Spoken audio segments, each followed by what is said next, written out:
મોત નીપજ્યું છે। ઉષાબેન સોલંકી નામના મહિલા સહાયકનું મોત નીપજ્યું છે। એસઆઈઆરની કામગીરી કરતા કર્મચારીની તબિયત લથડી હતી।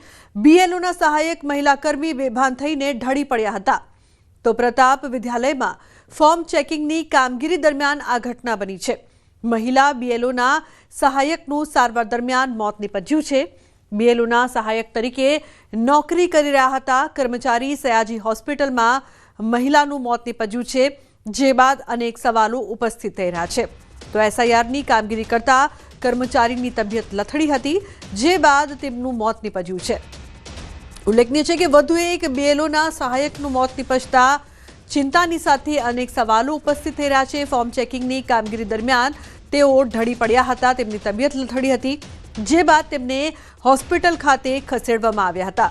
ઉલ્લેખનીય છે કે સયાજી હોસ્પિટલમાં મહિલાનું મોત નીપજ્યું છે। ઉષાબેન સોલંકી નામના મહિલા કર્મચારીનું મોત।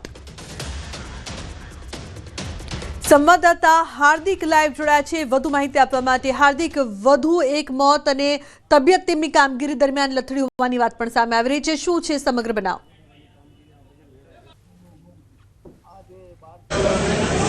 बिल्कुल देखो वडोदरा की बात करवामां आवे तो गई काले रात्रे पादराना एक कर्मचारी जे छे तेनी तबियत लथड़ी हती, हृदय रोगनो हुमलो आव्यो हतो। त्यारबाद आज वडोदरा शहरनी बात करीए तो वडोदरा शहर में एसआईआरनी कामगीरी दरमियान जे बीएलओना सहायक छे उषाबेन सोलंकी तेमनुं जे छे ते मोत निपज्युं छे। अत्यारे सीधा दृश्यो जे छे ते तमने सयाजी होस्पिટલના બતાવવાનો પ્રયત્ન કરીશું। સયાજી સ્ટાફ જે છે તે વડોદરા આવેલી છે અને ત્યાં ઉષાબેન જે છે તે ફરજ બજાવતા હતા અને તેમની તબિયત જે છે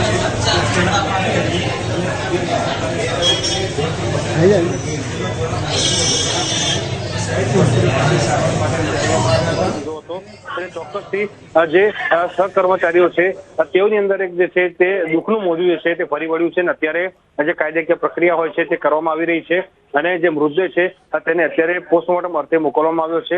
જે મૃતક છે ઉષાબેન તેમના સ્વજનો જે છે તાત્કાલિક સયાજી હોસ્પિટલ ખાતે અહીંયા દોડી આવ્યા છે અને આગળની જે પ્રક્રિયા જે છે તે કરવામાં આવી રહી છે।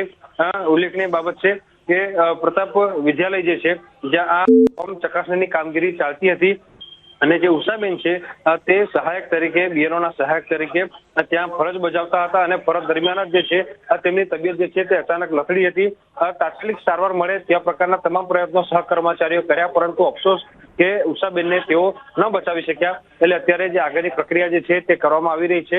હવે આગળની જે તમામ સ્પષ્ટતા કરવાની છે તે વડોદરા શહેરનું જે વહીવટી તંત્ર છે એટલે કે વડોદરાના કલેક્ટર છે તેઓ મીડિયા સમક્ષ આવે અને સ્પષ્ટતા કરે, ત્યારબાદ જ આખું ચિત્ર જે છે તે સ્પષ્ટ થશે। પરંતુ આ વિષય જે છે તે ખરેખર ખૂબ જ ચિંતાનો વિષય છે, કારણ કે પાદરામાં જ્યારે ગઈકાલે કર્મચારીને હાર્ટ એટેક આવ્યો હતો ત્યારે જે સહકર્મચારી છે તેમના દ્વારા એવો આરોપ લગાવવામાં આવ્યો હતો કે કર્મચારીઓ પર કામનું ભારણ વધારે છે, તેના કારણે આ કર્મચારીઓની તબિયત લથડી રહી છે। ત્યારે આજે વડોદરા શહેરમાં જ્યારે એક મહિલા સહાયકનું મોત નીપજ્યું છે ત્યારે ચોક્કસથી જે કામગીરી છે તેની સામે સવાલો ઉઠવા પામી રહ્યા છે। આભાર સમગ્ર માહિતી બદલ। તો જે પ્રકારથી કામના ભારણની પણ વાત કરવામાં આવી રહી છે, હજુ એક ઘટના કાલે જ સામે આવી હતી, આજે પણ આ પ્રકારની ઘટના સામે આવી છે, જે બાદ એસઆઈઆરની કામગીરી કરતા કર્મચારી બીએલઓના સહાયકનું મોત નીપજ્યું છે। ઉલ્લેખનીય છે કે ઉષાબેન સોલંકી નામના કર્મચારીનું મોત થયું છે, પરંતુ જે પ્રકારથી મુશ્કેલીઓ શિક્ષકોને થઈ રહી છે તેને લઈને અનેક સવાલ પણ ઉપસ્થિત થઈ રહ્યા છે। કામનું ભારણ તેમને વધી રહ્યું છે, વધુ એક બીએલઓના સહાયકનું મોત થયું છે અને સાથે જ આ પ્રકારની ઘટના વધી રહી છે તેવું પણ તમામ શિક્ષકોનું કહેવું છે। ક્યાંક તબિયતને નુકસાન પહોંચી રહ્યું છે, ક્યાંક મોતના પણ સમાચાર સામે આવી રહ્યા છે, જે બાદ અનેક સવાલો ઉપસ્થિત થઈ રહ્યા છે। વધુ એક વડોદરાથી આ પ્રકારની ઘટના, જેમાં બીએલઓના સહાયકનું મોત।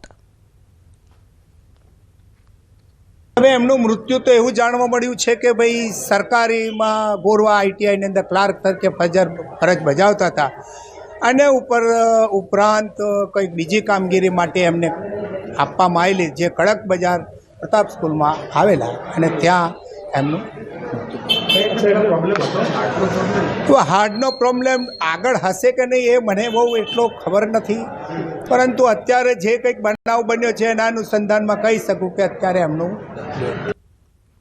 તો એસઆઈઆરની કામગીરી કરતા કર્મચારીની તબિયત લથડી હોવાનું સામે આવ્યું, જે બાદ તેમનું મોત નીપજ્યું છે। પરિવારમાં શોકનો માહોલ।